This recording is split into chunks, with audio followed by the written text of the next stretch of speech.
सच्चे भक्ति की शक्ति। बहुत समय पहले की बात है।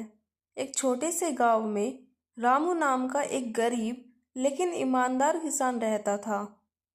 उसकी पत्नी सीता और एक छोटा बेटा था। गरीबी के बावजूद उनके जीवन में संतोष और भगवान के प्रति अटूट विश्वास था। रामू रोज सुबह सूरज उगने से पहले उठता, नदी में स्नान करता और भगवान की पूजा करता। उसके पास पूजा के लिए महंगे फूल या मिठाइयाँ नहीं होती थी, लेकिन वह अपने दिल से भगवान को याद करता था। गांव में संकट। एक साल गांव में भयंकर सूखा पड़ा। खेत सूख गए, अनाज खत्म होने लगा और लोग परेशान हो गए।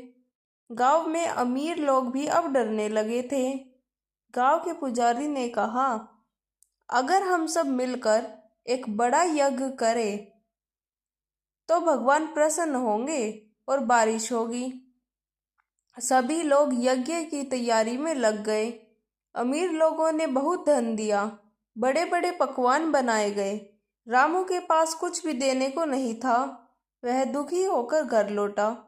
रामू की सच्ची भक्ति उसकी पत्नी ने कहा, आप दुखी क्यों हैं? भगवान को दिखावे की नहीं, सच्चे दिल की जरूरत होती है।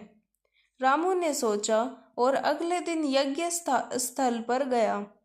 उसके हाथ में बस एक लोटा पानी और कुछ जंगली फूल थे। लोग उसका मजाक उड़ाने लगे, अरे इससे क्या होगा? लेकिन रामू ने ध्यान नहीं दिया। उसने आंखें बंद की और सच्चे मन से प्रार्थना की, हे भगवान, हम सब पर दया करो, हमें बारिश दो ताकि हम जीवित रह सके। चमत्कार। जैसे ही रामू की प्रार्थना समाप्त हुई, आसमान में काले बादल छा गए, तेज हवाएं चलने लगी और थोड़ी ही देर में जोरदार बारिश शुरू हो गई। सभी लोग हैरान रह गए। पुजारी ने कहा, यह रामू की सच्ची भक्ति का फल है। भगवान ने उसके सच्चे दिल की पुकार सुन ली। सीख।